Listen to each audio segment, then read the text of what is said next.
most topical issue today, as I indicated, law and order. Let me start with you, Mr. Pasera, on the back of the background I laid at the beginning.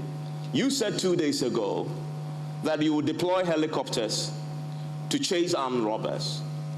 What else would you do to prevent further escalation of violent crimes? Thank you. Well, the essential thing is that the government has done all that they could do with the current security system. And we want to go further than that. We want to put in place a paramilitary organization that will be a rapid striking force to prevent highway armed robbery and other violent crimes. And this organization will be stationed in all regions and empowered with helicopter gunships that will rapidly move into the air to defend people who are arrested on the highway. It will no longer be a system where police will move with sirens. And we are going to empower them, train them, high skill, and give them the needed and the latest weaponry. We shall empower them with bulletproof vehicles, bulletproof weapons. Hassan Ayariga, what's your plan to fix the security concerns? First of all, we need to look at the issue of security from the security themselves. You realize that most of our security agencies are coming from political parties, vigilante groups. And any time a political party is in power, they push every foot soldiers of them to be part of the security. Now, what we need to do is to give an academic requirement for people going into the security office, a minimum requirement that one must have in order to become a security officer. 2, we also need to know that to train the security people, we need to train them out of systems that has a database, so that the police will have a database to be able to track down everybody in this country, a database that shows information about every Ghanaian, a database that has details of every Ghanaian. For instance, we also need to have a very unique forensic unit, so that when crime is done, it is very easy to identify those people who are involved in crime, through fingerprints, through blood group. Thank you. Ms. Ivor Greenstreet, your plan? It is clear the institutions that are mandated to carry out the activities for the state with respect to security are in existence already. But they are underfunded, they are under-equipped, and in many instances, they lack the required direction and strategy to carry out the necessary formula to tackle the specific events that they may be dealing with at any point in time. It is very, very important, therefore, to give them further investment, further training, further capabilities in order for them to carry out their mandate. We believe that this is critical, especially at this point in time as we move to a greater level of tension as we approach the December 2020 elections. None of this can be done without serious intelligence work and cross-sharing of intelligence data via all agencies spread around the country. Mr. Paluso, what's your plan? Please, the question. The question is, what else will you do to prevent further escalation of violent crimes in the wake of the concerns around security we've heard from the people? Okay, thank you. Our plan is simple, because the root cause needs to be tackled. And what is the root cause? Poverty, unemployment. So if you are able to get our people jobs to do, all these crimes will go down. So in our government, we will make sure our young men and women have gotten the right kind of job, and they are supported to do whatever they have to do to have a meaningful life. Because this, all these violent crimes that you are seeing around, it's only those who are unemployed, those from the poor backgrounds, and mostly used in these directions. So as a party in government, we are going to make sure we provide them unemployment benefit, those who are not working, those that we can offer them good jobs, we will do that, and that will minimize crime in this country. Madam Jokunuku, it's your turn to take up that same question about security and what your plan is to fix it. Well, I'd like to say, and thank you very much, I'd like to say, I grew up with a background of security. I grew up in the barracks. And gone are the days when the people who were in the security services got there by dint of hard work and meritocracy. The security services must be allowed to work by themselves and not have interference from political parties or political leadership, first of all.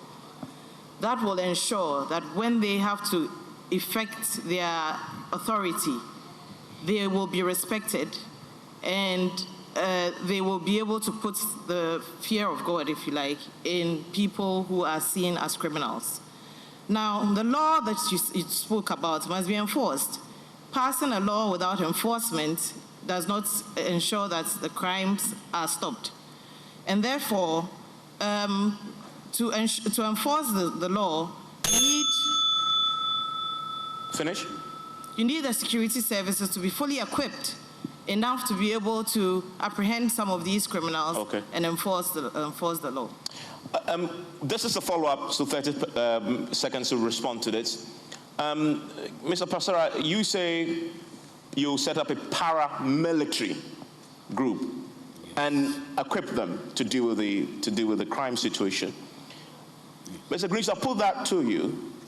It's almost in there suggesting that the current established security agencies may not be up to the task. You agree? Because some have suggested that that precisely is the problem, and a more radical approach like has been proposed by Mr. Pasara is the way to go, a paramilitary group.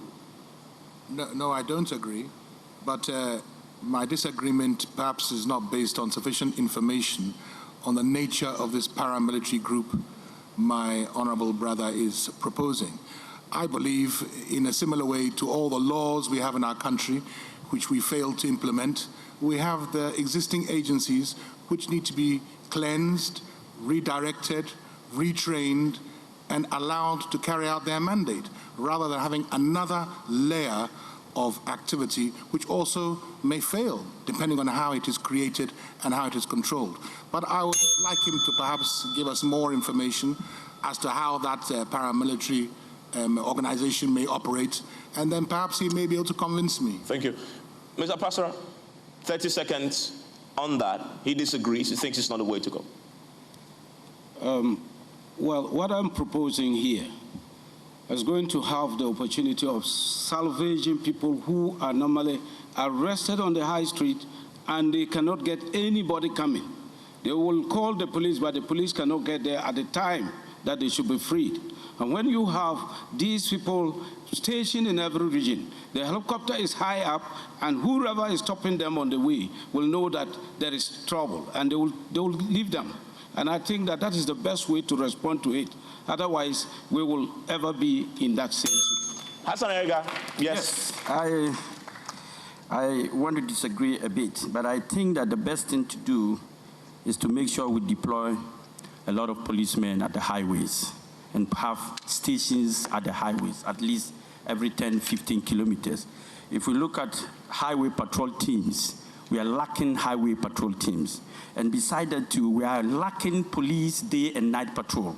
We only have very few policemen who block barriers just to make money. But what we need is proper security, and security for everyone, not just for the parliamentarians or the presidential candidates or government in power. To that point you've just made, I want to bring you, Mr. Palu, in 30 seconds on the point about one of the biggest conversations currently, provision of personal bodyguards to all 275 members of parliament. Do you agree with that policy intervention? Yeah, I do, because already some of them are ministers of states, and they go along with the security guards. So the remaining ones, if they are given protection, I believe is on the right direction. On the paramilitary, quickly in a few seconds. I would suggest we deploy technology. because on our highways, we need technology, and it will solve this problem more than having these, whatever the man was suggesting. I would suggest we use technology, CCTV, and the rest.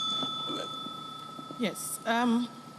With a paramilitary, I'm sorry.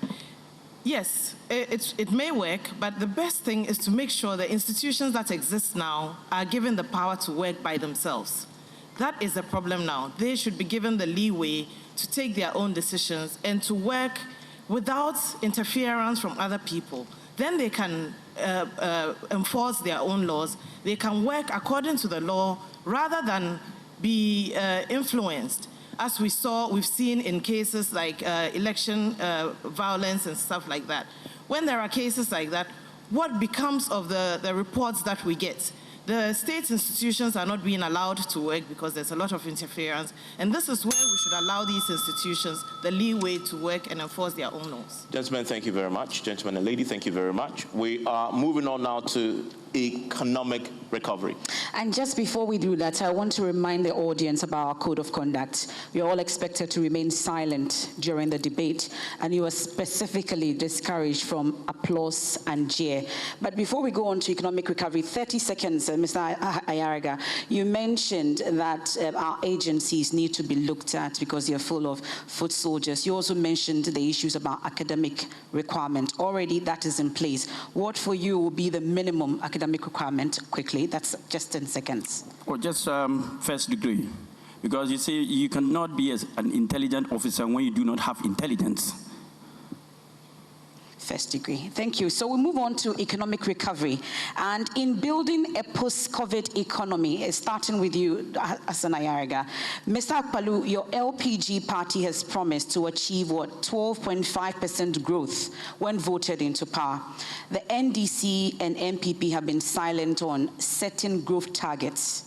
But the NDC has been promising the Ghana framework for industrial revitalization, support, and transformation, which is the Ghana First, while the NPP promises a second phase of 100 billion Ghana cedi care program to revitalize the private sector.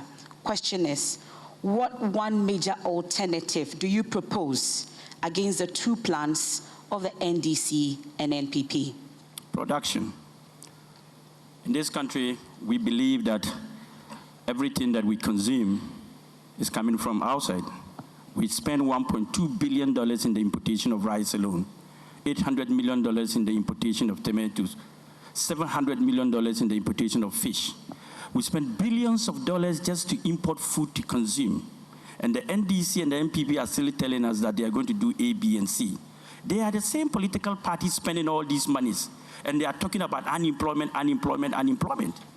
We have deficits in food, so we need to change our consumption pattern to produce locally what we eat and eat what we produce. This is what we need, a production hub. When we are able to build a production hub, we go on to a manufacturing hub, then an industrial hub. You don't jump from up and say you are building buildings in the sky. That will not happen under my leadership. Thank you. Ms. Ivor Greenstreet, so you have one major alternative you propose against the two plans of the NDC and NPP. Unfortunately, the problem is far more complex than needing just one major initiative as a soundbite to those who may be listening. We have a very complex situation facing us. The post-COVID economy is going to be very, very difficult to manage. They're only trying to take us to the end of the year, and whoever happens to be sworn into office on January the 7th, 2021 is going to have a very difficult task ahead of us. We have a vast debt overhanging this nation. We have a vast amount of arrears that we haven't paid all contractors, all invoices, all state organizations, which are allowing this economy to be weighed under this level of debt. Merely by paying all of these arrears and not taking on new debt for new projects, cleansing the system of all these difficulties alone will provide a stimulus to move this nation forward. Mr. Akpalu, you have that alternative? Oh, yeah. We need to create entrepreneurs here in Ghana. We need to support our people. This post-COVID, I realize the government decided to distribute 600 million Ghana cedis or something like that to the entrepreneurs. And to me, some are getting 600 cedis, 200 cedis. To me, it's not enough. We need to create billionaires, we need to create millionaires, we need to help people to make it right here in Ghana, because this country is full of problems. And problems, and as a state, opportunities. We need to create businessmen, we need to create entrepreneurs. So my government will empower Ghanaians to go into business, to build big businesses and own big enterprises. I don't want to see Ghana whereby everything is owned by foreign nationals. Though I believe in FDIs, but we need to empower our own to make it right here in Ghana. So we need to create collective investment whereby millions of Ghanaians can put $500 each to create $500 million than bringing somebody with $500 million to invest here in Ghana. Thank you. Madam Bridget Jogbenuku, the PPP has an alternative for us. We've always talked about jobs. Jobs, jobs, jobs. And one would ask, how do we create these jobs? We have interregional highways, some of them partly constructed, some abandoned. I have a personal example from the Eastern Corridor, along which there's so much resource, and yet to access the resource is almost impossible. If we are able to construct these interregional highways, and we have about 18 of them, all the end roads are interregional highways, we open the country up to business, to investment, to industry, because we already have the resource there to which we can add value. I do something like that. And in trying to add value, the entire value chain of these industries are going to be providing jobs for the youth in this area. Indigenous industry, which therefore can be taxed and therefore can be revenue for the country. So let's start with the jobs. Thank you. Mr. David Apasara. Yes, certainly we need to look at investing in our people, encouraging our people to produce what we want. We cannot continue to rely on foreign imports. And we have to begin first with stopping the importation of finished petroleum products. We have a refinery in Ghana, and fortunately now we produce crude oil. We should be able to refine and rather export finished product rather than importing finished product. We are burning the dollar on the street in our cars, and we say the city is falling. The city will collapse if we don't take steps to arrest the situation. My government will make sure Ghana does not export crude oil. It will be finished product, refined in Tema Oil Refinery, and exported. And that will be the starting point. And then we will go to our valleys. We have more fertile lands than where we import rice from. We should encourage rice production locally and stop importing. Thank you very much. Thank you, Mr. David Apasara. So it looks like economic recovery issues will come up along the line. So at this point, we'll just go straight into the next part of questions. Then we'll get an opportunity for rebuttals when issues come up again. And this links directly to the next question on job creation. And Madam Jogbenuku, your party, the PPP, you posit that the 2020 election must be based on job creation. In fact, you've stated that a short while ago on this platform. The NDC has promised to create 1 million jobs within the next 4 years, while the MPP argues they have created over 2 million jobs over their tenure and on the back of 1D, 1F, and planting for food and jobs. Now, the LPG has promised to create 10 billion job fund and pay almost 4,800 each year to unemployed people. Mr. Hassan Ayarga's APC plans to provide monthly unemployment allowances, food benefits, child allowance and maternity allowance as well. The PNC has promised to do something new by building a youth-led economy. Now, starting with the PPP, can each of you candidates explain why your plans on unemployment are better than what the NDC and MPP have indeed produced and proposed? Well, when we talk about jobs for the youth, we're talking about long-term, sustainable jobs. We're not talking, all the national youth, whatnots, the short-term money in your hands, kind of three-year, and then it's over kind of jobs for, we're talking long-term. So you're establishing industry where youth can work for a long period and have a sustainable income, sustainable jobs. So when we talk about that, then we are talking about things like, and like I already said, opening up the country, setting up industry. Mr. Pasara talked about oil refinery. We talk about gold refinery. We've had a gold mine that has been in existence for about 100 years. And even then, we haven't been able to establish a gold refinery where people in that region can work. And that is what we think about, that we can provide jobs to the youth in the Ashanti region, in areas like Obuasi, where they will be sustained, the jobs will be sustained over a period and not just over 3 years. Mr. Pasara, you've just heard Madame Bajutumanuku say, you say your focus is oil refinery. She says hers is gold refinery. Is it that you believe on the question of job creation that your proposal of oil refinery in Ghana and not exporting oil is the way to create jobs and keep them locally instead of gold? Well, I think that I said oil refinery. You refine but it certainly and not exporting. We will refine the gold too. Because how much do we get from gold? Less than about 13% of what is exported comes back to Ghana. You cannot be producing something in your country and then your land is being degraded and then you get that peanut back. How can you survive it? And so I believe that refinery should cut across board all mineral resources so that Ghana will have the real income that we deserve from this production. Mr. Asanayarga, so your plan, can you demonstrate to us that your plan on creating jobs is better than NDC and MPP and what they've proposed? Yes, very true. First of all, when we want to create jobs, we need to look at production first. You don't just start by saying, I'm creating jobs. You start creating jobs by producing. When you start with agriculture, you link it to industry, automatically you are producing enough and job creation is ongoing. Then you talk about STEM, science, technology, engineering, and mathematics. You inculcate it into our educational structure and make these students more useful when they come out of school to become more creative and innovative rather than relying on jobs from outside. They must create jobs. So we want to put job centers nationwide, link our job centers to every sector of the economy, right from industry, public service, private sector. So you don't have to go around scouting looking for jobs.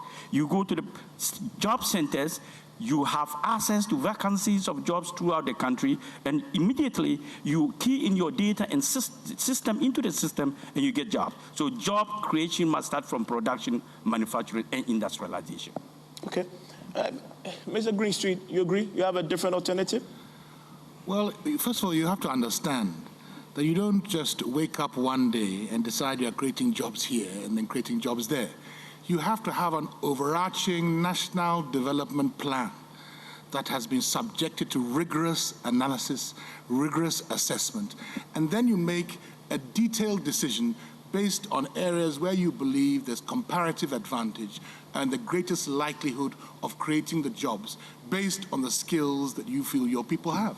As it is now, because we do not even have the data based on a proper universal system or even capturing where Ghanaians are, whether they are even unemployed, what their skills are, then we are merely making these idle promises to satisfy those who may be listening to us for temporary benefits where they're sitting where they are.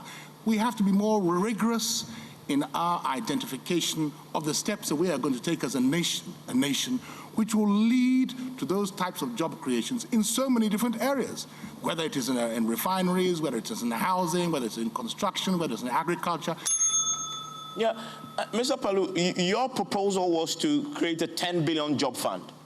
Yeah, and pay almost 4,800 jobs. I just heard Ivor Greenstreet say promises, idle promises being made just to, win political points. 10 billion job fund. Yeah, is it one of those? Yeah, because we have a lot of young men out there who have fantastic business ideas, but they don't have money to start those businesses. that will create jobs for themselves and for others. So that is why LPG, we are proposing that we're going to set up a $10 billion equivalent fund to enable young men and women who have potential to start their own businesses, to have access to capital, to go into business. Aside that, we are also going to put money into sports development, to train athletes, to train sportsmen, to get them good jobs, and also those that work related jobs. We are also looking into reviving our postal services to create 28,000 direct jobs. We want to build the world's largest poultry farm right here in Ghana to stop importation of poultry. That will create about 100,000 direct jobs. We want to, in the 2 years in government, after 2 years in government, we want to build the world chocolate manufacturing company right here in Ghana to stop exportation of raw beans. We are going to make sure we invest in building our roads, building housing, and all will create jobs because we have what it takes to create jobs right here in Ghana. Now time for rebuttals, if there's any, on the points that Mr. Edward Greenstreet made about idle promises being made to create jobs, and I've put a lot of numbers out. NDC, 1 million jobs, MPP, 2 million jobs, 10 billion job fund, as we just had there. PNC has something new building. Anybody has a reaction or a rebuttal to that? Yes, Mr. Hassan Ayaga. I listened to my good brother and friend, Honorable Pasara, who spoke about mining. Forgive me, let's fix the microphone so we can hear you. No, we can't hear. Hello? Yeah. Yes, we can hear. I listened to my big brother, Pasara, who spoke about mining. You see, actually, we've lost it all. Our mining sector and our gold sector is in the hands of the foreigners. So when we talk about refinery, the Ghana itself is not refining anything. We're losing everything to the foreigners. The oil sector is in the hand. Look at all the sector of the economy. Mining, gold, diamond, bauxite, all is gone. What are we doing as a nation? What is ours? We are practically becoming 21st century slaves in our own country. Mr. Passer. Yes. Exactly. I agree with him. And that is why my government will revisit every contract signed with any foreigner in Ghana over our oil industry, over our mineral resources, and so on. Even now, our port is also handed over to some people. And I think that that is a very dangerous thing, that where you have all your resources in foreign hands, then you have a major problem. But we are going to take steps and look at and review all these contracts, and that will help salvage the country. Yes, Madam Dubenuku. Yes, we've talked about local industry, and we have to jealously guard our local resources and our local industry and ensure that the jobs that have been created are not idle promises. Are not idle promises, but also let's not kill local industry and local businesses. Let's encourage them, let's support them. But one of the industries that, or one of the areas we must pay attention to as I stand here is women's industry. Support women's industry. I think in this COVID era, the one thing we have noticed, or what has survived, has been women's industry in feeding, in clothing, and the most necessary things that are required for human capital development. As you're going to introduce that term, you will have a rebuttal, 30 seconds. If not, we'll move on to our next main section. I want to talk to my good friend Kofi Akwalu. He spoke about $10 billion. Forgive me, I'll come to that, but I see that Ivor Greenstreet wants to go for 30 seconds, and I'll come to you. Yes, no Mr. Greenstreet. That's okay. You see, if you want to be taken seriously as a people, you yourself have to be serious. Even within our own government, public financial management system, we admittedly lose about 500 million or so, according to the Auditor General, every year. We are relying on a system which deals with payroll, but we have ignored the personal aspect of it. Who will take you seriously if you're sitting there watching your own money go down the drain and you're seeking to do things in other areas? Okay, yes? Yes, I listened to my good friend Kofi Akwalu, who spoke about $10 billion fund. Already our debt stock is almost $39 billion. I don't know how he intends to raise $10 billion to add up to our debt stock to make it $49 billion. So he should just tell us a little of how he intends to raise that amount of money to create jobs. Yeah, you see, our problem in Ghana, in Africa, is we are afraid to borrow money to do the right things. In my government, I will borrow money to expand our economy. I will borrow money to expand Ghana's economy because we need to grow this economy. You mentioned $39 billion we are owing. $39 billion is peanut. The whole of Africa continent, we are owing 1.3 trillion. America alone is owing 31 trillion. Japan is owing 11 trillion. And the whole of Africa, we are owing 1.3 trillion, and we call this debt. To me, it's peanut. We need to borrow more to expand our economy. Okay.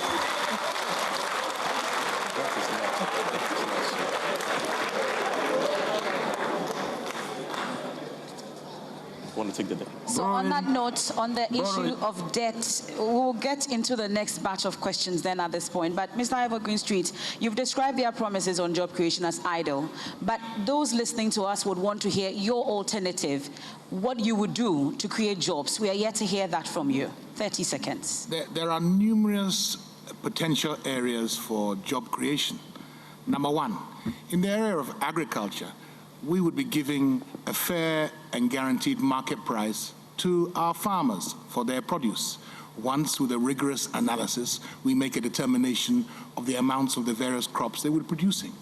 We can go as far back as even the government of His Excellency President Kufuor, who formed things like special president's initiatives. We thought there were going to be so many jobs created in cassava and in that industrial starch. What happened? We thought there were going to be jobs created in the golden age of business in the salt area. What happened? You need to do rigorous analysis in the areas in which you have comparative advantage, based on a detailed study from a national development plan, and then feed that in. Otherwise, your time is up, sir. Thank you very much, Mr. Ivor Greenstreet. So since debt created a lot of excitement in the room, let's get into the question about debt. And since we started the last round with you, Madam Bridget Jogbenuku, we'll start with you, Mr. David Apasera. So one of the pitfalls that many countries have warned against in the race to bring back the economy from the ravaging effects of COVID-19 is expensive and expansive debt accumulation. Already, Ghana's debt stock is reaching dizzying heights, and Mr. Ayariga, you've made mention of it, which economists would like to call unsustainable. So you, Mr. Ayariga, for instance, has said publicly, your strategy would be to levy every Ghanaian 8,000 Ghana cedis to pay off our debts in record time. So, Mr. Apasera, what exactly would each of you do differently to reduce Ghana's debt that has not been done before? Thank you. The issue here is for us to begin to export and restrain ourselves for importation. That is how we can reduce our debt burden. If we are exporting finished products, petroleum products, certainly we are generating more money. And if we generate more money, we can even take care of our development projects without looking outside to borrow. And that is how we can reduce the debt burden. We can also increase our domestic production, go into the valleys, acquire the lands, deploy our farmers there, support them, and build agro-industries so that when they produce, we have it taken through the industry there, and then we can export some. And out of that, we generate income, and out of that income, we can put aside 30% to help the communities where we are taking this produce from. And certainly, by so doing, you will be generating enough income and you will be reducing your debt. Okay, thank you. Audience, once again, you're reminded you can't be doing what you're doing now. At the end of it all, you get the opportunity to clap and cheer all you want. Thank you. Ms. Ayariga, so what did I do as a citizen to be levied 8,000 Ghana cedis to pay off our debts? We've borrowed so much with nothing to show. The first thing to do is to increase your production to stop borrowing. Secondly, you cut down on expenditure. You don't have to bring out unnecessary expenditure, thereby increasing your debt stock. Thirdly, we look at issuing of bonds, to issue our bonds to be able to raise enough locally to be able to finance our debt. Thirdly, I spoke about debt stock recovery, that I, as president, will pay 8,000 Ghana cedis in my family. Every Ghanaian owes 8,000 Ghana cedis has debt stock. If we begin to pay our debt, gradually we will understand the reason why we are borrowing. We have borrowed so much, and it's nothing, practically nothing to show. And then we deal with corruption. We will put an integrated system called the National Data System to cap on corruption and how people earn money and how people spend. When we are able to curtail the expenditure of individuals in this country, I am very sure corruption will be cut down and our debt stock will not rise to where it is without anything to show. Mr. Ivor Greenstreet. I see no reason why the ordinary citizen of Ghana should be compelled to pay for the debts accumulated by either inefficiencies or the corrupt practices or inefficient banking practices that have been carried out by others. There are other ways of internally generating revenue. We can have an intentional industrial policy. We can mobilize internal resources. We can control capital inflows. We can earn more from our natural resources. We can be far more efficient in our own government practices. There are many things that we can do to recover this 230 billion debt, actually, that is hanging over our heads. And we must engage in those activities, but according to a detailed plan, not in an erratic manner without a deep thought process, because every decision you take has effects in other areas of the economy, including dealing with your foreign partners.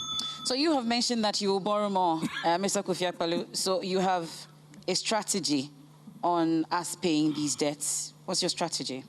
You see, we need to grow the economy to be able to generate revenue. When you don't increase your revenue and you think of cutting costs, you can cut costs to zero, okay? That's where you can get to. But revenue has no limit. You can grow the revenue and grow the revenue. So the best strategy is to have a capital. Now, this capital can come in two forms, the equity and then the debt. And it's always cheaper to use debt to run any investment or any business than to use equity, because equity is very expensive. So my government will borrow the money to invest in this country, to grow every sector of the economy, to generate jobs and to grow and to create wealth. Because we have to create jobs, we have to create wealth in this country. Our young men are on the streets. They are suffering. They don't have any good place to even call home. We are going to borrow money to build housing, to create jobs and to create good homes for our people, than for them to live in slums. We will borrow money to expand the economy, to produce poultry instead of importing poultry into this country. Thank you, Mr. Akpaloo. Madam Bridget Jogbenuku, levy in the way to go, or you have a different way that would do it? Well, yes. What we talk about is value for debt. So there is really nothing wrong with borrowing. All countries borrow. It is when you don't use the funds wisely that we find ourselves deep in debt. If the funds that are borrowed are used, like I mentioned before, in opening up the economy, opening up the country to business, investing in our roads, and used indeed wisely to open up so we ourselves are able to patronize what we produce. Today we spend about $3 billion US dollars to import rice, to import poultry. We should be able to produce a lot of this and cut down on our foreign exchange requirements or needs, so that we can then reduce the debt progressively, but not borrow and then not use the funds wisely. No nation has developed without debt. Most nations do use debt to develop. And therefore, yes, to some extent, we will borrow. Thank you very much. So, Mr. Ayarga, it looks like most of them disagree with you. Yes. I'm not comfortable strategy. I'm not comfortable with borrowing. Not at all. But you've heard Madam Bridget Jogbenuku, you can borrow but use wisely. Now I'll tell you how. You see, when you borrow, you need to put a collateral security to borrow. So what are you going to trade for borrowing? We've traded with our bauxite, our oil, our diamonds and everything. What do we have left? It is only when you don't know how to manage the economy, that is when you go borrowing. You cannot have a family that every day you borrow to take care of your family. When you keep borrowing to take care of your family, the next thing is that you're going to lose your property, your house, that you live with the family. This is what they are proposing. We can produce in this country, we can manufacture, we can feed our economy without borrowing. We have vast land, we have labor, we have capital. Why do we have to borrow? We have borrowed so far till date. What have we achieved from borrowing? Come on. Let's be serious. Mr. Akpalu, that was directly to you. Quickly, then we come to Mr. Evergreen Street, who has a rebuttal as well. Mr. Akpalu. Sweetheart, if you look the global debt ranking, yeah, you will see that the OECD countries, yeah, America, their debt to GDP is 108%. Japan is 238%. Italy is 127%. None of them is below 80%. But they've made us believe that if we borrow and it exceeds 70% of our GDP, we are heading towards HIPIC. I want to ask this question. Is America a HIPIC country? Is Canada a HIPIC country? All these OECD countries, are they HIPIC countries? We need to borrow to expand our economy, grow jobs, create wealth, because we need them. If he mentioned bonds, I want to know from him. You have to educate me. What is bond? Is bond a debt or equity? Because he mentioned bond, that is going to issue bond, or he doesn't understand the word bond. Bond is also a debt. It looks like you understand. Yes. Mm-hmm. I understand the difference? I think that Kofi is somewhere else. And then no, you said you're going to issue bonds. And then bonds are also debts. Kofi is somewhere else. Kofi is used to borrowing. And I don't think as a country like Ghana, our debt to GDP, if you don't know, is 78%. Right? And America is 108%. We are not in America, we are in Ghana. No, we have to get I am not going to be the president of the United States of America. I am going to be the president of Ghana. And I am telling you that we can manage this country without borrowing. Look at our debt. In the microphone, please. Tell me what we have to show with $32 billion. I can build a country better than Ghana with $20 billion. We have borrowed 39 billion, sorry. Where are we? Look at our roads. Look at our streets. Look at our economy. We are practically like beggars. We keep begging every day. Don't you get it? No, okay. Madam. You get it? Borrowing. It's not always external borrowing. Okay. Okay? You borrow locally. Locally. Okay, because right now, if I ask 1 million Ghanaians to give me $100 equivalent, at least we'll be able to get 1 million Ghanaians to give me $100 equivalent. That will give me $100 million. If it's about $1,000, it's $1 billion. So we don't always need to, his thinking is about traveling outside this country. I don't look at outside this country, I look within. We should be able to create wealth, should be able to create capital within Ghana. Okay. We don't need to travel outside this place. Kofi, can you justify the money we borrowed so far? Okay. Against our development and transformation? We have lost hope in politicians because we borrowed so much. Don't justify what is not true. It's peanut. $39 billion is peanut. That's okay, gentlemen. At this point, thank you. Thank you, gentlemen. Mr. Evergreen Street. Well, I can assure you that the CPP is a responsible government trying to restore faith in government. We will not borrow money to pay for recurrent expenditure. We will not borrow money to pay for old debt. We will rather not even start new projects. We'll concentrate on completing existing projects. The scale of our debt crisis is monumental, and we'll begin to face it next year. But there are areas where you can look at to generate revenue. For instance, Vodafone claimed at a point in time, after paying $2.1 billion to their parent company, that they hadn't made a profit for 6 years, and they didn't even want to pay a percentage of that in tax. It went to court. Later, they tried to solve it. MTN sold their share in a company which produces towers. The money was sent and hidden in Mauritius. They claimed they didn't want to pay that capital gains tax, which would have earned Ghana $400 million. There are areas where we can tackle remittances for these foreign companies. We can change the laws with regard to how much we earn from our resources. Those are areas we can look to generate more money internally. But to go and borrow and not use it for long-term productive ventures would be completely insane, in fact, madness. Evans. Thank you very much. Evans, let me add up to what he's saying. We have to end that round. We have to move on. Just 1 second, please. No. We'll come back. When it gets your turn, you would get an opportunity to rebut with the time you have. I want to go now to ease of doing business, really tied into what we're discussing. I want to start this time with Madame Jogbenuku and get the rest to also chip in. Ghana has, and you're a business woman as well, you do business, and so you understand this.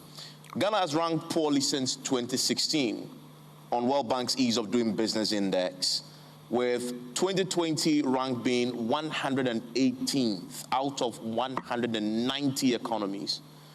Reasons for the weak performance include difficulty in starting business, enforcement of contracts, payment of taxes, trading across borders, dealing with permits, and property registration. What two major incentives will your government provide to the private sector to improve the business climate and improve Ghana's performance on the index? Well, first of all, we go back to the law. The laws must be enforced, and the laws must be implemented to the letter. I think that, for example, we've had issues with our Guta and other nationals trading in the retail space, for example. Those laws ought to be enforced so that the Ghanaian business person also is made comfortable and is able to trade in their country without feeling like other nationalities are being allowed to infringe on their rights as Ghanaian traders. Another thing we need to do for the Ghanaian business people is the ease of capital. They should be able to access loans, since we've been using that word, easily in order to boost up their business. And indeed, government must also make available to them schemes, and this is what the PPP would do. Loan schemes where a large group like Guta can access and know that with low interest rates so that they can pay back and grow their businesses. I think one of the things that plagues the Guta, from what we heard from them, is the high interest rates, which doesn't make them competitive to other people who are coming into the business Mr. space. Pastora, two major incentives to improve the business climate. One is to make sure that the institutions that are to give you the needed documents react promptly. Areas like, business registration should not be a problem to get. And then we should have our banks that should give, loans to the businessman. You don't have to go through a very rigorous kind of struggle before you can access loans to do business. And we should be able to assist the business community with tax holidays. Those who are beginning to come up with businesses should be given tax holidays and tax exemptions. That will help the business community to grow. And I think these are the areas that we have to tackle. Mr. Asanayaga, you're a businessman yourself. What would you do, two major interventions to improve the climate for those in the industry? One, reduce taxes. Two, encourage the businesses to have an enabling environment to grow. Three, to support businesses with capital to build up. Four, to help the guarantee them with land, labor efficiency for the businesses to thrive. All along, when you work around in this country, you realize that most people have start capital and they don't have working capital. So sometimes businesses go down because in the process of trying to build up, and there are so many taxes that you can pay, you're forced to use the little working capital you have, and when these cannot sustain you, these businesses go down. And now the most important thing is efficiency of labor. Our labor force sometimes are not that qualified to support businesses to grow. So businesses, men and women, come into this country and looking for the right labor, and it's a problem. So we need to build a labor force that is very sustainable, strong, and robust to help this country move forward. Okay. Thank you. Mr. Greenstreet, your interventions? At a point in time, when you studied economics, it was not called economics, it was called political economy. And that is because it is the politics which controls the economics. But over the last 20 or so or 30 years, they have created the impression that economics is a special area on its own, which should be allowed to propagate this theory, which actually has failed, that it is only the private sector which is the engine of growth. It is only retrenchment, deregulation, reduction of taxes which will produce success. Actually, that is why we have vast unemployment, and that is why we find ourselves in the situation we are in now, because that approach has entirely failed. We need state intervention to provide long-term availability of capital, as has been done in countries which have succeeded, like Sweden, Germany, Singapore, Taiwan, and elsewhere, in an intentional manner with a desired result.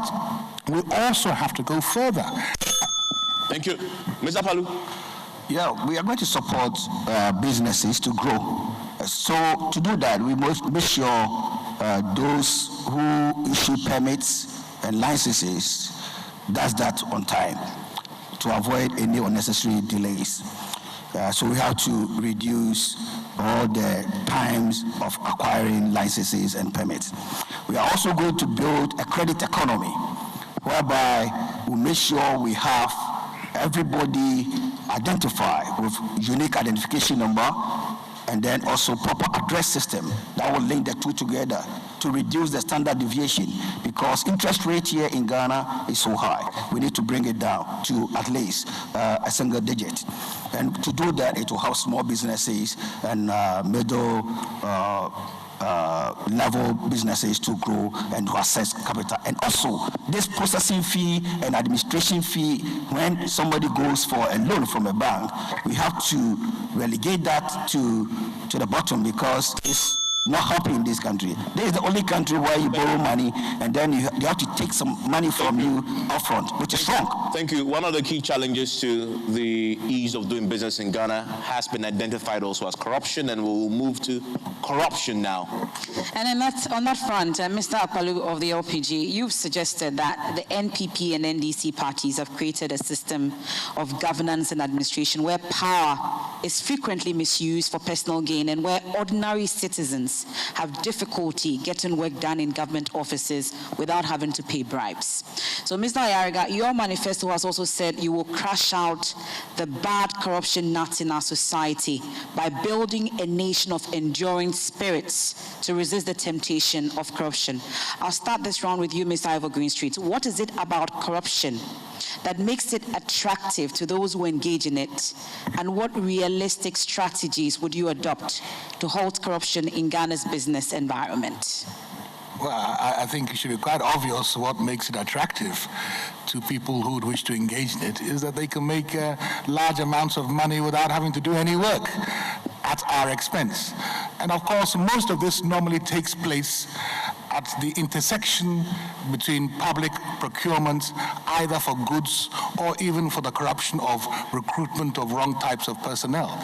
So we have to go far further with the National Anti-Corruption Plan, which has significant details about how to deal with all of these problems that we continue to face as a society in terms of corruption at the highest level and the corruption that permeates right down to the petty levels of our society.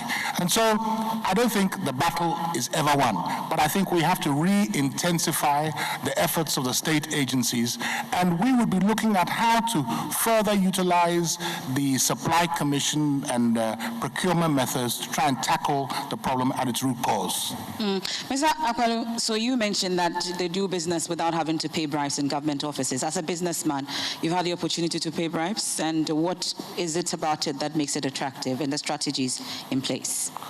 Yeah, we make sure we deploy mystery shoppers around because we need to fight corruption and we need to fight it well. And we're also going to compel everybody in this country to file his annual return, tax returns. Everybody, if you're 18 years and above, you're going to file your annual tax return. And that will disclose your income, your liabilities, and your assets. And it will help us to curb corruption one way or the other. So we also make sure our officers are paid and paid well, and they are paid on time. So corruption to us is everywhere, but we'll do everything possible, humanly possible, to eradicate it. Do you pay bribes? No, I don't. Okay. Madam Bridget Ogwenugu, so we're talking about corruption and what major, what about it that makes it attractive and what you do to curb it? Well, what makes it attractive is very fundamental, and it's fundamental to our Constitution, in fact. We still don't publicly declare assets of public officials. And that must be done. We have not separated the Office of the Attorney General from the Minister of Justice, and therefore we cannot openly prosecute public officials who are found to be corrupt, because the minister is the same as the Attorney General. That office is not separated. Indeed, there is a special prosecutor, but he is also beholden by the Attorney General, and the Attorney General must be in a position to want to prosecute cases of corruption. We must separate Parliament from the executive so that we don't have parliamentarians who are also ministers, who then rubber stamp every deal that comes through Parliament because they are in the know what is going on in the cabinet. And also we need to implement the RTI Act, where people want to know, have information and not pay for it, to know what goes on or what assets public officials hold. Thank you. Mr. Apasara. Yes. Corruption is thriving because people enjoy free. When they go and they are corrupt and they get the money, nothing holds them to account. The laws do not apply. Now, if we want to stop corruption, we have to track down corrupt practices, and people must be prosecuted. People must be prosecuted and their properties confiscated. If you know that you go into corruption and if it comes to light, you are going to suffer the full rigors of the law, you will stop it. In other areas, in other domains, you are even shot or hanged for corrupt practices. If it comes to crisis, my government will be considering tougher measures, and those tougher measures will stop people from indulging in corruption. The other thing is that we have to ensure that there is asset declaration of everyone, especially the top level directors and ministers. There must be asset declaration. Thank you. Mr. Ayaga. Very simple. It's attractive because we don't punish and because we hail the people who are corrupt. My system of governance is going to be a national data system which will give information and detailed information of every Ghanaian. Where you work, your fingerprint, the amount of money you earn, the number of houses you have, the kind of cars you drive. We will link it to know how you get all these properties. If we find that you're corrupt, that your salary cannot buy you the kind of cars you use, your salary cannot fetch you the kind of house you live in, you will have to answer to a special independent prosecutor, not the one we have, an autonomous special independent prosecutor, and he will take you on. You will declare your asset no matter who you are, and we'll have a social security that will track information of every Ghanaian working in Ghana, living in Ghana, and doing business in Ghana. It is very simple. Punish them, and everybody will be scared. I will go to jail. The first day I become president, I'm going to sit in the cell. This is to show that anybody corrupt will not have it easy in my government. How many days will you be in cell? How many days will you be in cell? Come again? How many days do you plan? Just one day. Just one? Just one day, that's enough. Okay. So, Mr. Apasara, quickly, you have talked about tougher sanctions in place, including where elsewhere people are shot and hanged. Would that be in your books as well? No. We're not going to kill anybody. I'm talking about Mr. Apasara. Oh, okay. You mean that is an overstatement? I'm saying that you mentioned that elsewhere others are shot and hanged when they engage in corrupt acts, and you talked about you bringing on board tougher sanctions for those who do that. I'm asking if it will include getting shot and being hanged. Mr. Pastor, when you were speaking, you said that. In your point, you said that elsewhere, when you engage in corruption, people are shot and hanged. Yes. You said that. I said that. And then you said that you would introduce tougher sanctions. Yes. The question is, are you considering also introducing those draconian measures, as you have pointed out happens elsewhere, as part of your tougher measures? Certainly, if we try the tougher punishment and it doesn't restrain people from corruption, we have to go that length. And when we go that length, if you steal and you know if you are caught, you will die, you will not steal. You are stealing to eat. And when you know that you will be caught and shot, you will not do it. And I think that Ghana has to be salvaged from corruption. Corruption is our main problem. That is causing us what we have, the misery that we have. Ghana is a fabulously rich resource country, and we don't have to be suffering. It is corruption. And, you know, we look at it, we've borrowed, and we can't show. Madam Dubenuku, I saw the look on your face. You have a reaction to that? About people being shot? For being corrupt. Well, let's implement the law and apprehend those who are involved in corruption first. I don't believe in people being shot for corruption, but I'm sure that there are tougher sanctions than what we are implementing now. Yes, Mr. Greenstreet. Well, the problem is, you can see that both of the parties which have been ruling us for the last 28 years have been corrupt. They go into opposition, they claim about finding things difficulty. All of a sudden they're in office and they appear to be happy moving around with all the money in the world. They run flamboyant election campaigns. Nobody knows where any of the money comes from. They claim to be enforcing corruption. They lose power. Another party comes in. All of a sudden, they're leading flamboyant lives. Clearly, that's where the corruption is, with them. I want to move on. I see a rebuttal, 30 seconds, and yes, I'll take you, Madam Jubalu. Yes, Hassan Erga. Yes, my big brother here. I think that we don't want to kill anybody in this country. That is number one. What we need to do is to put measures to make sure that they are not corrupt, to put standards to be able. You see, the national data system that I want to bring on board will prevent everybody from being corrupt. It will track you down. It will take detailed information about you. You cannot be corrupt. But when we begin to punish, like I said, first day in jail, everybody knows that if the president sleeps in that room, as for you, you know where to sleep. I will separate you from your wife, and you know where to go. Madam Jubanuku. Yes, the two parties have been corrupt because of the same thing I talked about, the fundamental issue, their reluctance to see to the review of the Constitution, which then will separate these powers, which will have fewer ministers in Parliament, and will indeed give us the rights to information and also the public declaration of assets. So let's go to the fundamental. If we continue with these two parties, or any party for that matter, operating with that constitution, this is what we're going to have. We can never get to the bottom of the corruption. Thank you very much. Let's link to this is our next set of questions. And this set, I'll start with you, Mr. Kofi Akpalu. It's on financial crimes.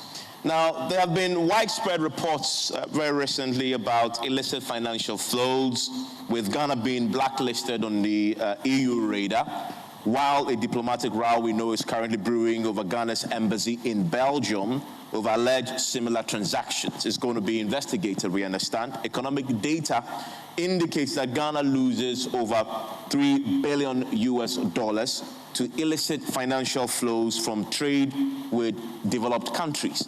Now, the recent Thinkson Files leak, which cited some Ghanaian entities, received less attention from government and the business community.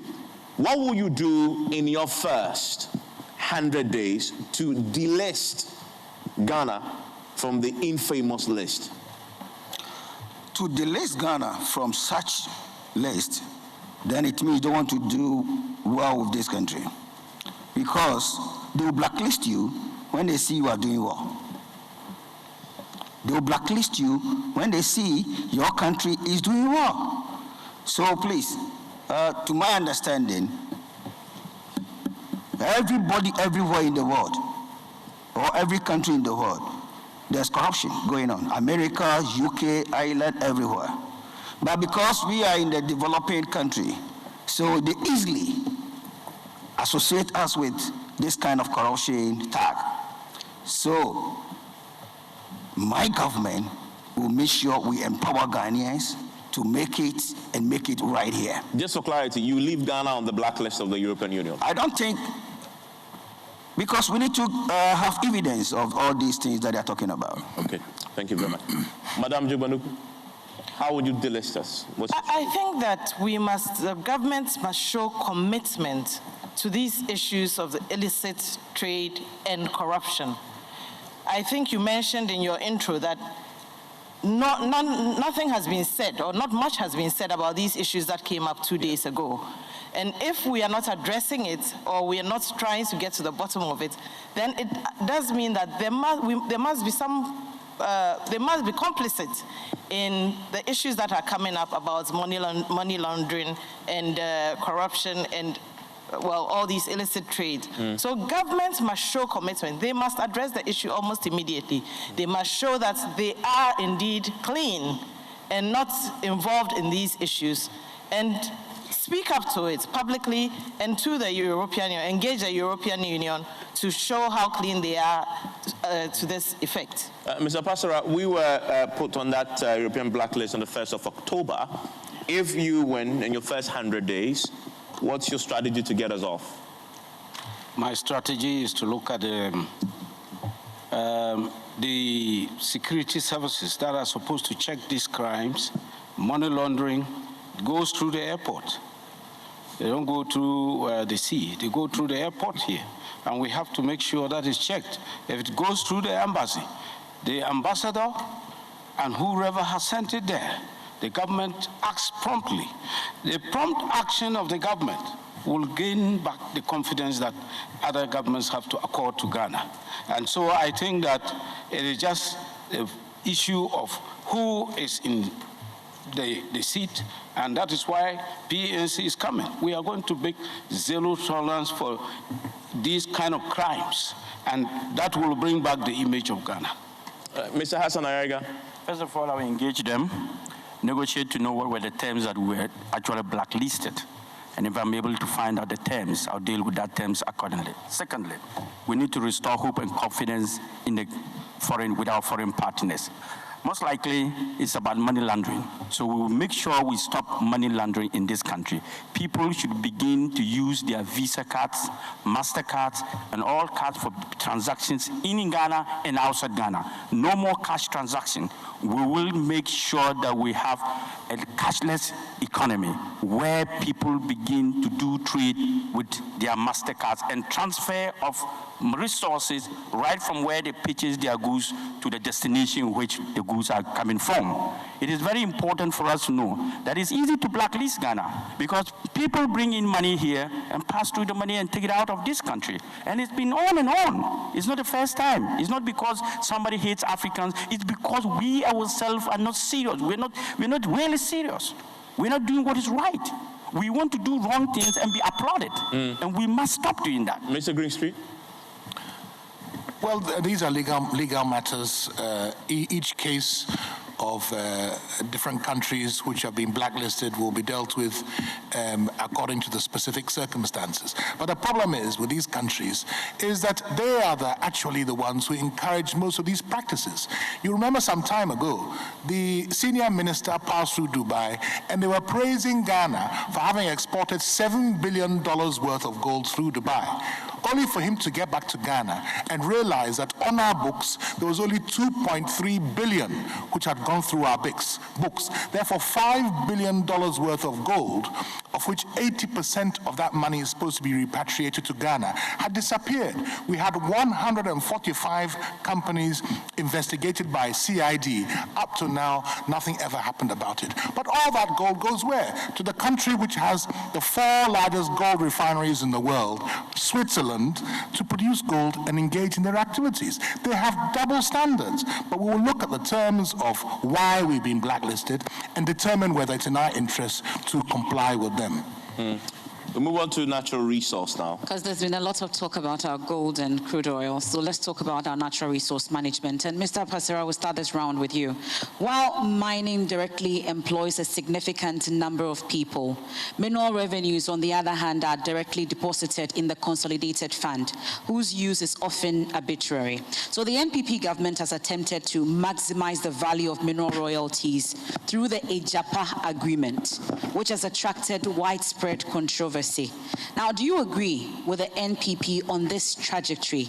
And what would you do differently to maximize mining revenues for the Ghanaian people? Well, I think that the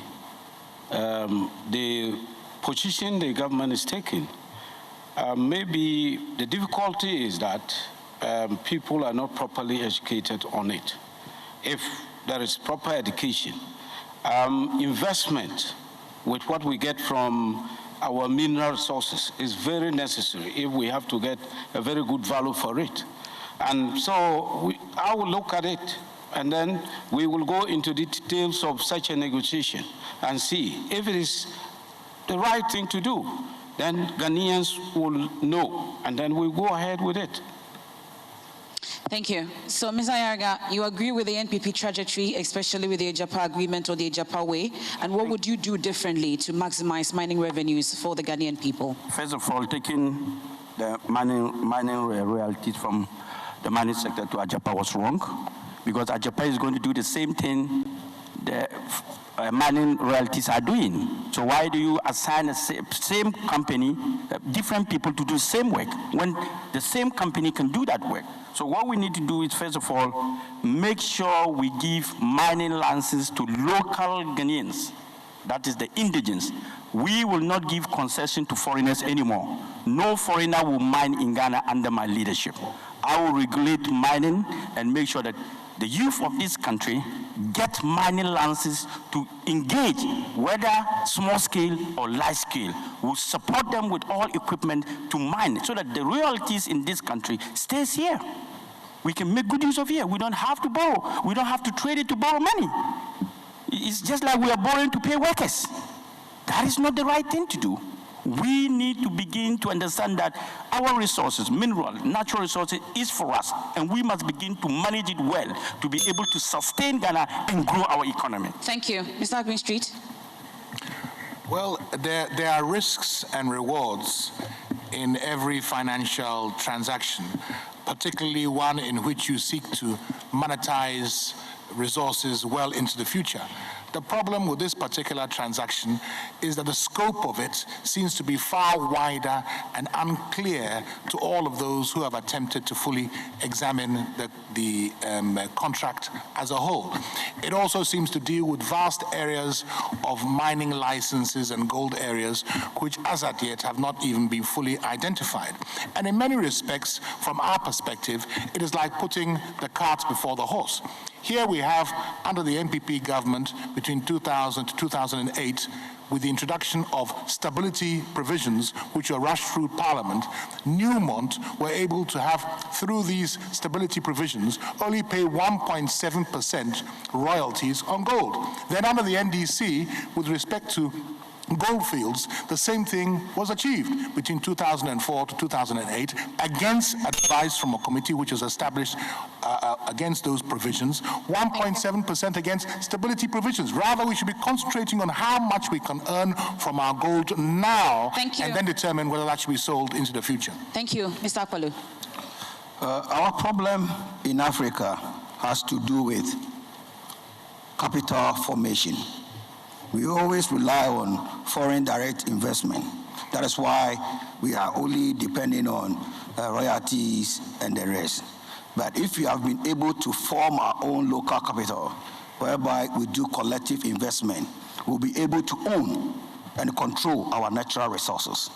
So in my government, I'm going to empower Ghanaians everywhere to come together, put resources together to form capital and control all the natural resources that we have here in Ghana. And then we also add value to them.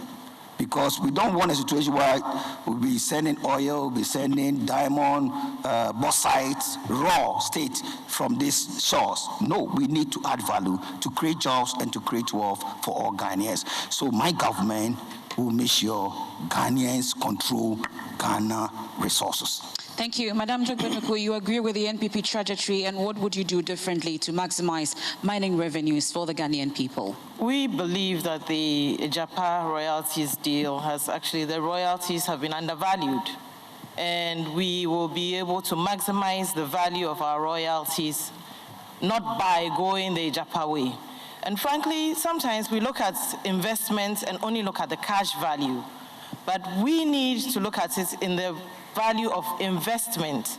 And if we invest our royalties in projects like our heritage projects, and we can by ourselves identify some of these projects, and it will be heritage to people coming after us, and not necessarily keep it in cash form or put it in an investment where we see the only the cash value of it. It will be to our benefit. Mineral resources should go to the development of our country and into projects that will be beneficial to the coming generations, not necessarily kept as money for the future. So let's look at it in terms of the investment, in terms of the value of investments, and we maintain, the PPP government maintains, that the Japa has been undervalued. I want to come to you, Ms. Ayarga. This is a follow-up question, so you have 30 seconds to deal with this. I mean, and it's a mining question still. There have been increased calls by Ghanaian industry captains, politicians and citizens to increase local participation in critical sectors of our economy. One sector is mining. Now, Ms. Ayarga, you have said under your leadership, no foreign company will engage in mining. That's what you've said. However, the mining industry is a capital-intensive one. And even for safe small-scale mining, you need at least $500,000 to get it started. Now, the NDC promises to attract foreign investment into mining sector. So is the MPP also hoping to leverage foreign investment as well in what it calls a barter deal, at least with bauxite. Now, looking at the relatively weak and risk-averse financial sector that we have in Ghana, why would you issue mining license to only Ghanaians? And are you not going to stifle growth in the sector? Let me tell you, what the NDC and the MPP are doing, they're selling out our sovereignty to the foreigners. And I, Hassan Ayarga, will not sell what God has given Ghanaians to the foreigners. It is if the foreigners can borrow money, like my good friend is talking about borrowing every time. If the foreigners can guarantee loans to be able to run large-scale mining companies, what stopped the ordinary Ghanaian from doing that? Why wouldn't you guarantee the ordinary Ghanaian to mine in this country so that our resources and royalties will be paid directly to us? Yeah, they take out the resources. Let me come to the CPP's Evergreen Street, because ideologically, what Mr. Ayarga is suggesting seems to be something that the CPP have articulated before. You agree? Mr. Ayarga is entirely right. And this is where you were earlier talking about job creation, where you're talking about primitive capital accumulation for the ordinary Ghanaian business person. They are the right people who should be benefiting from those resources. Artisanal mining ought to be supported. And this is where the state can intervene.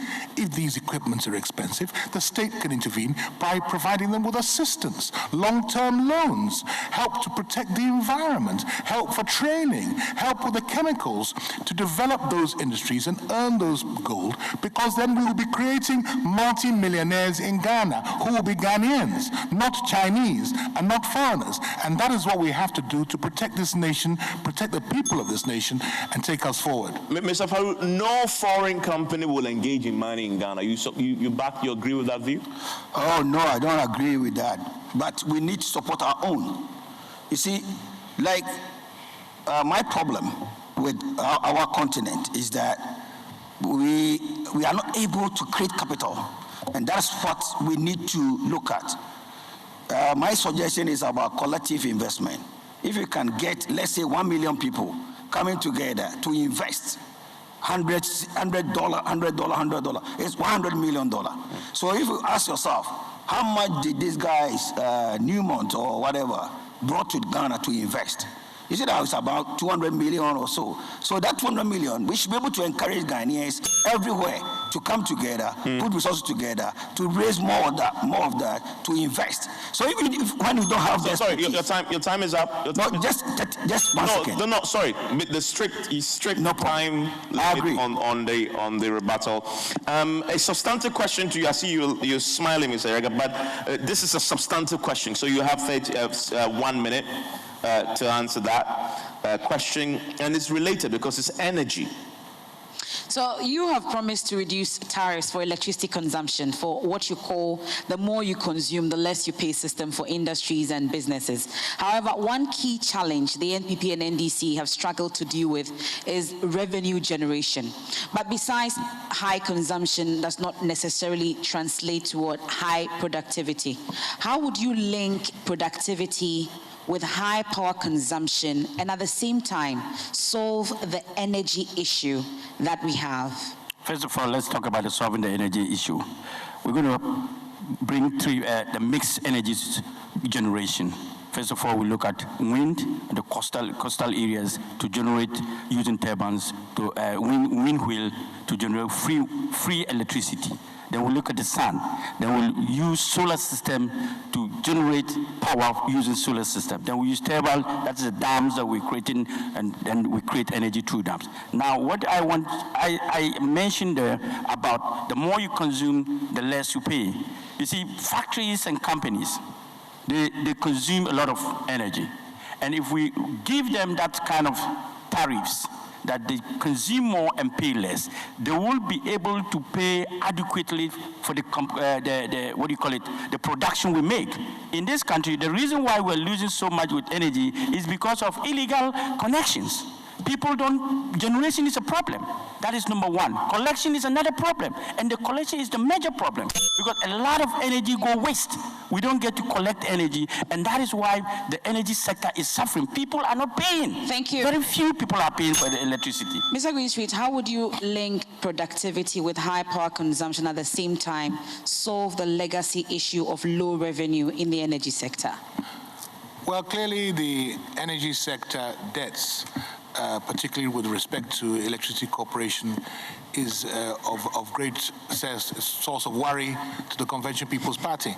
In fact, we would have, particularly in this COVID area crisis where there have been subsidies on electricity and therefore even less revenue than normal made available to them, we would have insisted that all the arrears owed them would have been paid prior to that process being embarked upon, because otherwise you are then placing further and further stress on an already very distressed organization. I hope that is not being done as a prelude to begin once again the attempt that was previously made to take over that corporation and take it into the private sector, which occurred some time ago. We believe that is a sector that requires state support, state intervention. It requires a form of protection because it is a strategic national asset that is commonly owned by the people of Ghana. Thank you, Mr. Greenstreet. Mr. Akpalu, you have a solution to the legacy issue of low revenue in the energy sector. It's all to do with productivity and efficiency at the sector. We need to make sure we remove all these bottlenecks in regards to illegal connections and all kind of stuff, and also government non-payment of tariffs, because there are a lot of government institutions where they consume electricity but they don't pay. So it's only left with the ordinary Ghanaian out there to pay. And I would suggest in our government, we will make sure government agencies make provision for electricity to pay, so that they all have what they call the prepaid meters. So they are going to have post-payment whatever system. That's led us to these legacy debts and all those kind of stuff. Everybody consuming electricity will pay for it. Thank you. Madam Bridget Jogbenoko. Well, first of all, with the PPP government, we'll work our way towards reducing dependency on thermal energy, which is the most expensive. We will encourage renewable energy in the form of solar and wind. And in fact, with companies that rely on these, we will give tax incentives so that they are rewarded for their use of cheaper and renewable energy. One thing that has plagued our energy industry is, in fact, the political interference. Political interference in areas like generation and distribution of power must be completely out. We must leave it to the experts, the technicians, the technocrats who know how to run this industry. What government must do is to equip them. What the PPP government will do is to equip them with machinery so that they can fairly distribute power and energy across the country. So these are some of the incentives that we want to give. These are some of the areas in which the PPP government wants to make its way in the area of energy. Thank you. Mr. Apasara. Yes, the PNC government is going to look at the contracts that have been signed regarding the production of energy, electricity, and we are going to review them. Cost of electricity is high, and you cannot industrialize with the cost of electricity high. So we have to review that, and we have to look at other ways of generating electricity. We will look at renewable energy, solar energy, and we are going to even go into an area of nuclear fission, if that is a possibility, to generate cheap energy. That is the only way we can industrialize. So certainly we are going to look at it as with a technical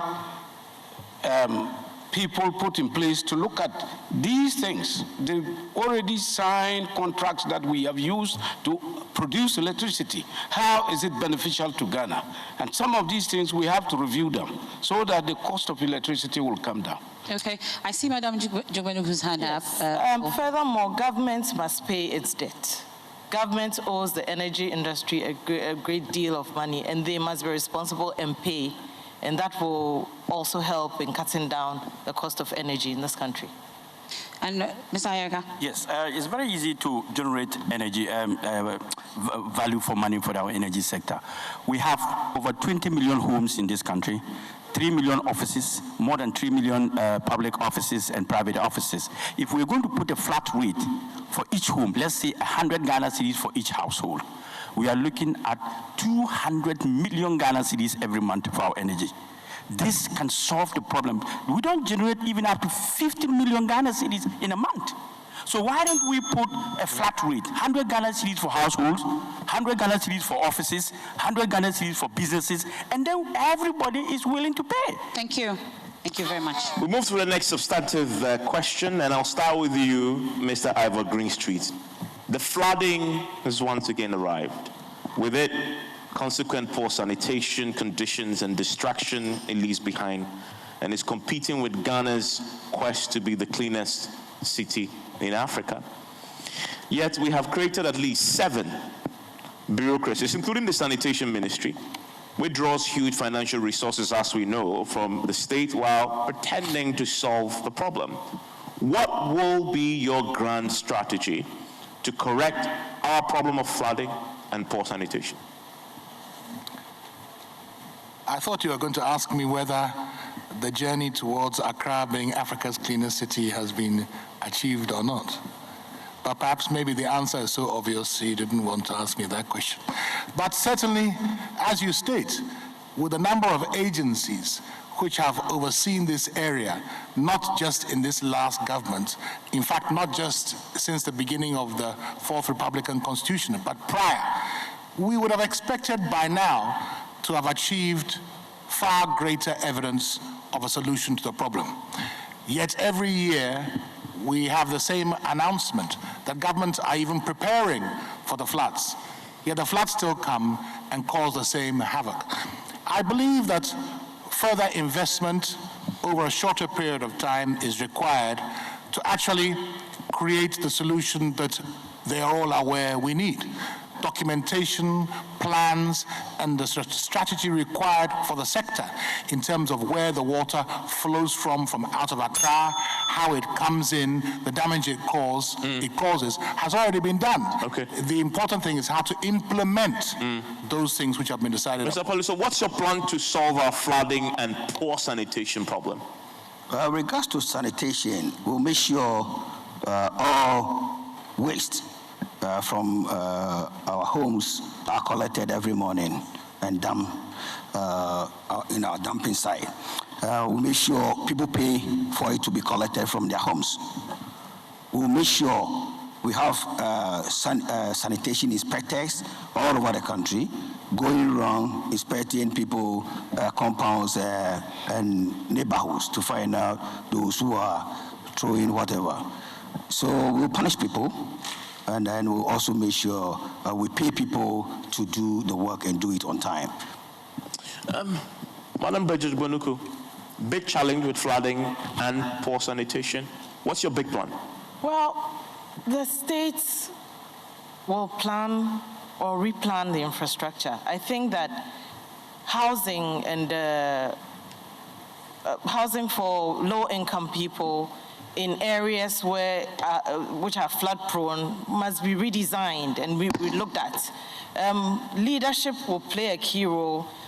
It doesn't look like the current housing minister has done much in the area of housing and, of course, people in the flood-prone areas. We have been having flooding since 1994, as long as I can remember, and it's constantly in the same areas. And it seems as if we just don't have a plan to fix those problems. Leadership must put aside the politics and address the problem in a humanitarian manner. And that is what we want to do. It's not about trying to capitalize on the disaster in order to get votes, but also to look at it and house people appropriately so that they don't feel the brunt of the disaster over and over again. Mr. Papa, your plan on this? Yes. When we come to power, immediately we are going to desalt the drains. We have to dredge them and get it cleared. Secondly, we have to put in place an authority, town planning authority. We will create that, give them the required legislation that enables them to replan the towns. Some houses have to be repositioned so that we can, there are a lot of houses constructed in waterways.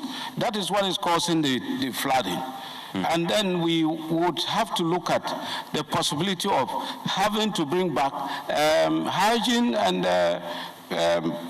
hygiene program, which brings back this whole system of town guards so that they manage the system. Every house must have a toilet facility, and government has to find a way of providing that so that we have a clean society.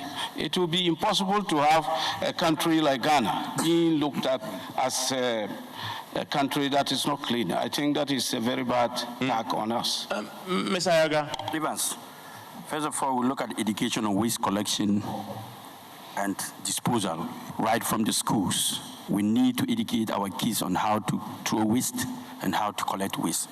Secondly, we need to put a proper drainage system in our roads, on our gutters, clean our gutters, and make sure that we have clean gutters every day. Our gutters are choked. We wait until when it's raining season before we start cleaning our gutters. There must be sewage system, underground system, so that we don't have water just flowing on the tap. We should have proper sewage underground system that the water can equally pass through. Then we look at companies with waste companies that can handle waste management properly. We have bins all over.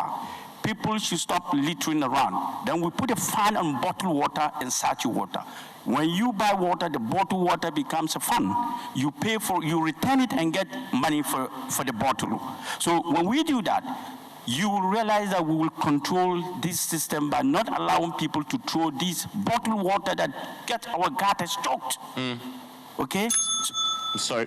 So that is a substantive question on sanitation, but it's linked to this is housing. As I've heard all of you mention that there's a link to it. We're going to take that next and see how that links and what your proposal is to fix the housing challenge. And we have a 1.7 million housing deficit. I want to know about your strategy to deal with our housing issues and why we should believe you. I'll start with you, Madam Bridget Jogbenuku. Well, we had a scheme which was run through our Social Security and National Insurance Trust, which can be revisited.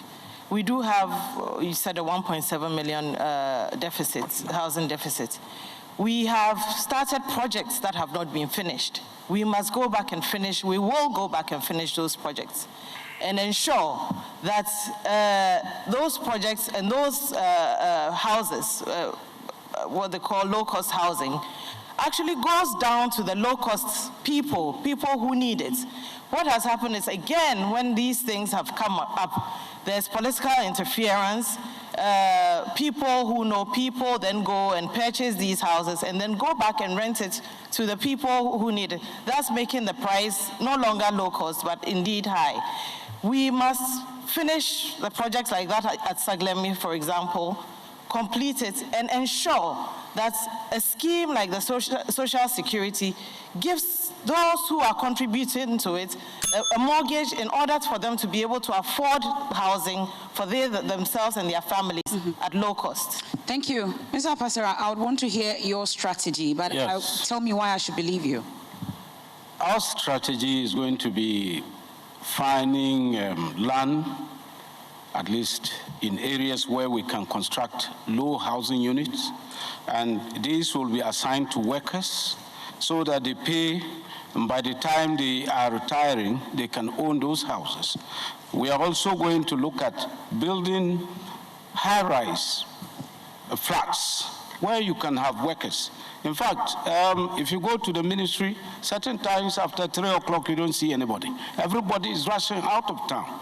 But you realize that the first government of President Nkrumah, they constructed high-rise flats in town. That's where you can accommodate workers, and then they will have enough time to do work. So these are areas that we are going to look at. And we are going to make sure that we also complete already existing programs to provide housing facilities. The problem about this is the cost of those housing units that we are talking about. They are inaffordable. We have to relook at those areas, and then we will have a solution to it. Yes. The most important thing is, to have high-rise housing projects for Ghanaian people, including pensioners, unemployed Ghanaians, and many Ghanaians who cannot afford to build a house. What we need to do is to cut down on cost of building materials, because most likely people are unable to build because of the high cost of building materials, which includes cement. So we reduce taxes on cement, reduce taxes on building materials, and make sure that we have digitalized lands and properties. You see, we have a problem of land in this country. People acquiring land is a problem. So we need to digitalize our lands to make sure that two people cannot own land in this country. So that we give free access to Ghanaian people who can buy land without land litigation. It's a problem. So housing has become an issue. Right now, what we need to is also to reserve land, because practically people are building small houses. We need to build high-rise houses so we can contain people in Medina, people in Hachu, people in Nima, people in Agogolshi. When you build some high-rise houses, you can accommodate all of them and integrate them so that we make good use of land. Okay. We are losing land every day. Land doesn't grow. It reduces strength. Thank you. Mr. Greenstreet. It's a very, very serious problem, particularly in the urban areas now, where more than 50% of our population now are in urban areas. And most of them are going through absolute hell by the conditions they exist in. More than 50% or so of those living in urban areas are families who are staying in a kiosk, if they are lucky, maybe most even by the roadside. So we have to tackle them. Government after government have come, claimed to bring affordable housing. None of them do it because they are trying to make profit for themselves. His Excellency the Vice President himself even recently came out to say that the problem with affordable housing reflected what he called market failure. So if the market has failed, the only solution to the problem comes from government and government intervention to ensure that we have low-cost aesthetic housing with our fantastic architects, with the right kind of resources and incentives to the industry, like tax reductions, to make it possible. Look, even recently, I happened to be having a conversation with an owner of a construction company. There's technology where you can take sand, which is silica, mix it with quarry dust, which we have locally, and produce a 2-bedroom flat for just 100,000 Ghana cedis, $15,000. It's very possible if we have the leadership and desire to do it. Thank you. Mr. Akpalu, what's your strategy and why should we believe you? Yeah, we're going to have affordable rental accommodation nationwide. We are going to build housing, and we'll make sure people have places to call home.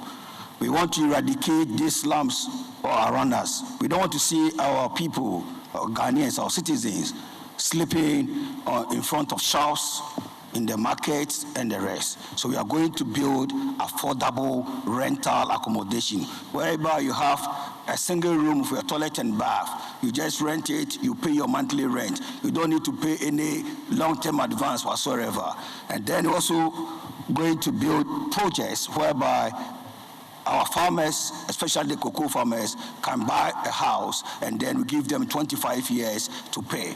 We are going to make sure our teachers, our soldiers, everybody in this country who want to own a property can easily afford a 1-bedroom or a 2-bedroom or a 3-bedroom flat, and then they pay in 25 years with a mortgage. Thank you. Yes, Mr. Hassan Yarga, 30 seconds. Yes, you know what the MPP and the MDs are doing. Most of our resources that they've used to build housing projects, they increase and inflate the prices. They give to their own contractors and make money out of it, and then high-rise building becomes very expensive.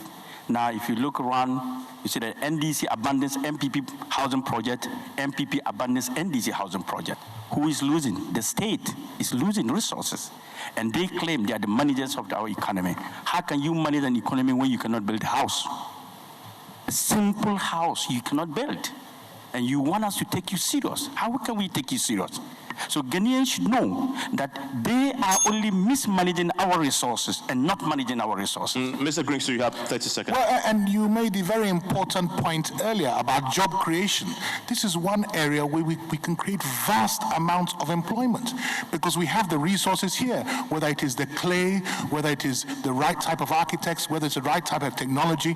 We can create vast amounts of jobs in the building of social housing across our urban areas. We have to tackle it head on. The government have to put their investment into it because you're talking about the lives of ordinary Ghanaians, which is hell at the moment and where they're staying. And that's even the cause of the crime rate and the difficulties we have with security. All of these things are linked together and we have to tackle it head on. Okay. Gentlemen and lady, you want to take a quick break? So you could, take a seat or, as you may, drink some water. 3 minutes, and we'll be back to finish up. This obviously is the minority political parties and independent candidates debate. Tonight is for the minority political parties. It's your Imani Center for Policy Education and the Joy News debate live across all our networks, Joy News, Joy FM, and Love FM. We'll be back shortly in 3 minutes.